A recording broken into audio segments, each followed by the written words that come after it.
মর্মান্তিক পথ দুর্ঘটনা 12 নম্বর জাতীয় সড়কে। দুর্ঘটনায় মৃত্যু হয়েছে এক মহিলার। ঘটনাস্থল থেকে আটক করা হয়েছে এক যুবককে।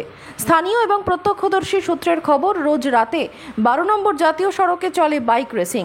তাদের অভিযোগ, প্রশাসনকে জানানোর পরেও বন্ধ হয়নি বাইক রেসিং। বৃহস্পতিবার রাতেও একই রকমভাবে 12 নম্বর জাতীয় সড়ক ধরে চলে মদ্যপ বাইক রেসারদের তাণ্ডব। আর সেই তাণ্ডবের জেরেই দুর্ঘটনায় অসীমা দাস প্রাণ হারান। মৃত অসীমা দাসের বাড়ি দত্তপুকুর মণ্ডলগাছি এলাকায়। নপাড়া এলাকায় প্রতিবেশীর বাড়িতে যাচ্ছিলেন তিনি। আচমকাই কয়েকটি বাইক রেস করতে করতে বারাসাত নপাড়া কালীবাড়ির প্রাথমিক বিদ্যালয়ের সামনে ওই মহিলাকে নিয়ন্ত্রণ হারিয়ে ধাক্কা মারে।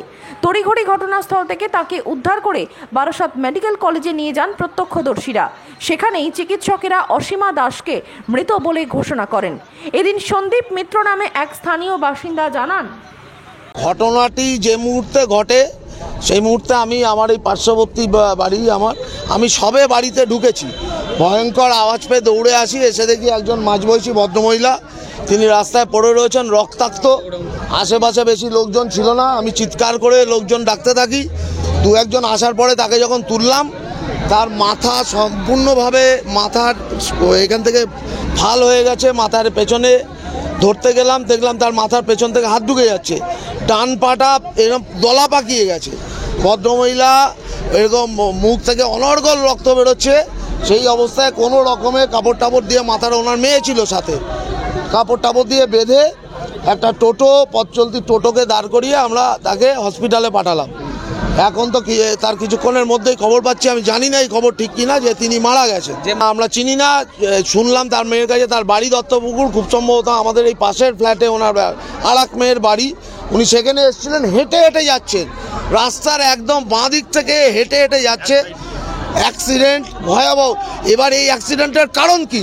দিনের পর দিন এখানে রাত্রি 7টা বাজলেই এই বাইকের কি বলে এদেরকে, রেস বাইকের রেস চলে, বেপরোয়া গতিতে বাইক, কাউকে মানে না, কোনো ট্রাফিক, কোনো পুলিশ মানে না, বেপরোয়া গতি, বেপরোয়া সাইলেন্সারের আওয়াজ, এই নিয়ে দিনের পর দিন চলতে থাকে। আমরা পাড়ার লোকরা বারবার বলেছি, একাধিক, আমাদের এখানে আমাদের ন্যাশনাল হাইওয়ের পাশে আমরা বড় হয়েছি, আমাদের প্রতিদিন দেখি এখানে কিভাবে অ্যাক্সিডেন্ট হচ্ছে। তার বেশিরভাগ অ্যাক্সিডেন্ট, 80% অ্যাক্সিডেন্ট হয় বেপরোয়া বাইকের জন্য। এই বেপরোয়া বাইক বন্ধের জন্য পুলিশ কি উদ্যোগ নেবে? আজ পুলিশের সাথে আমাদের সেই কথা হবে। জনতা, উত্তেজিত মানুষ, দিনের পর দিন যারা এই অঞ্চলে ভুক্তভোগী, যাদের বাড়ির লোকরা প্রতিদিন এখান থেকে যায়, যাদের বাড়ির ছেলেমেয়েরা পড়াশুনো করে এখান থেকে ফেরে, এখানে একটা স্কুল রয়েছে, রাগ হচ্ছে যে এই জিনিস দিনের পর দিন হওয়া সত্ত্বেও কেন এটা বন্ধ করা যাচ্ছে না, এক নম্বর। দ্বিতীয় নম্বর কথা হচ্ছে, কালীবাড়ি মোড়ের মতো একটা গুরুত্বপূর্ণ স্থানে প্রতি মাসে এখানে একাধিক অ্যাক্সিডেন্ট হয়, সেখানে কেন একটা পার্মানেন্ট ট্রাফিকিংয়ের ব্যবস্থা থাকবে না? আমরা পাড়ার লোকেরা, আমরা বছর 1.5-2 আগে ডিএসপি, ট্রাফিক, এখানকার এসপি অফিস, থানা, সকল জায়গায় আমরা চিঠি করেছি।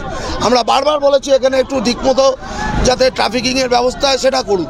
সেগুলো না হলে একটা দুর্ঘটনা হবে, একটা মানুষ চলে গেলে মানুষ সাথে উত্তেজিত।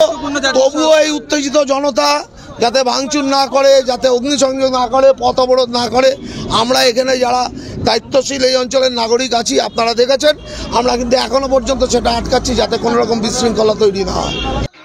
অন্যদিকে দুর্ঘটনার খবর পেতেই ঘটনাস্থলে পৌঁছয় বারাসাত থানার পুলিশ। ঘটনাস্থল থেকে আহত যুবককেও পুলিশ উদ্ধার করে নিয়ে যায়। এরপরেই ক্ষুব্ধ জনতা পুলিশের সঙ্গে বাকবিতণ্ডায় জড়িয়ে পড়েন। এলাকাবাসীদের দাবি, দীর্ঘদিন ধরে অভিযোগের পরেও হুঁশ ফেরেনি প্রশাসনের। পুলিশকে ঘিরে এদিন ব্যাপক বিক্ষোভ দেখান উত্তেজিত জনতা। শেষমেশ বারাসাত থানার ভারপ্রাপ্ত আধিকারিক সহ বিশাল পুলিশ বাহিনী ঘটনাস্থলে আসেন। তারা এসে পরিস্থিতি নিয়ন্ত্রণে আনেন। এদিন পুলিশের বিরুদ্ধে এক রাশ ক্ষোভ উগরে দিয়েছেন এলাকার স্থানীয় বাসিন্দারা। দুর্ঘটনার আরেক প্রত্যক্ষদর্শী দীপ্ত লস্কর এদিন জানান, ঘটনা হচ্ছে দিনের পর দিন এই NH 34-এ, আমাদের এখনকার NH 12-এ যেভাবে নেশাগ্রস্ত অবস্থায় বাচ্চা ছেলে বিনা লাইসেন্সে পুলিশের নাকের ডগা দিয়ে বাইক রেস চালিয়ে যাচ্ছে। আমরা সাধারণ মানুষ, আমরা প্রতিদিন এখানে প্রাণহানির আশঙ্কা করি, যেটা আজকে মর্মান্তিক ঘটনা ঘটে গেল। আমাদের প্রতিবেশী, এই আমাদের NCSC ক্লাবের পাশে ফ্ল্যাটে ভদ্রমহিলা থাকেন, তার পুরো নাম পরিচয় আমরা জানি না।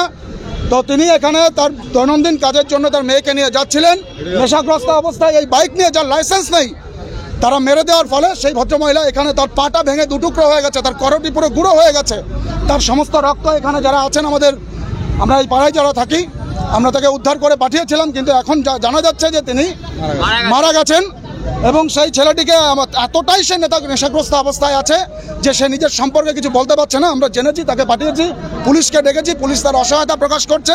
যথারীতি যেটা হয়, আমরা নপাড়াবাসী হিসাবে, বারাসাতের মানুষ হিসাবে আজকে এখান থেকে আমরা প্রতিশ্রুতি চাই যে এ পাড়ায় এখান থেকে কোনো বাইকার রেস হবে না। বাইক ভাঙচুর করা হলো, পাশাপাশি পুলিশকে ঘিরে বচসা শুরু হলো পাবলিকের, কারণটা ঠিক কি?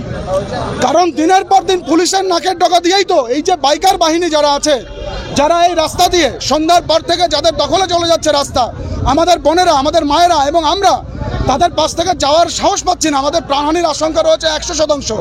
তো এর বিরুদ্ধে প্রতিবাদ জানানোর জন্য পুলিশের দায়িত্ব এটা। এই নাগরিক সুরক্ষা দেওয়ার দায়িত্ব পুলিশের। তবে কি বারাসাত জেলা পুলিশ বা প্রশাসন ব্যর্থ? নিশ্চিতভাবে ব্যর্থ। আমরা তাদেরকে দেখি শুধুমাত্র কি কাজে দেখি, কোথায় গেলাকে, কোথায় সিভিক আছে। আমরা এখানে যারা নপাড়াবাসী আছে আমরা প্রত্যেকেই জানি এখানে যে সিভিক আছে তাদের কি কাজ আছে, তারা কিভাবে ডিউটি করে, তারা এদিক ওদিক থাকে। তো সে বিষয়ে যে নজরদারি, প্রকৃত যে নজরদারি, সেই দায়িত্ব কার আছে? নিশ্চয়ই ট্রাফিক পুলিশের আছে, নিশ্চয়ই বারাসাত যে পুলিশ প্রশাসন আছে তাদের আছে। এই ব্যর্থতার দায়, এই প্রাণহানির দায় তাদেরকেই নিতে হবে।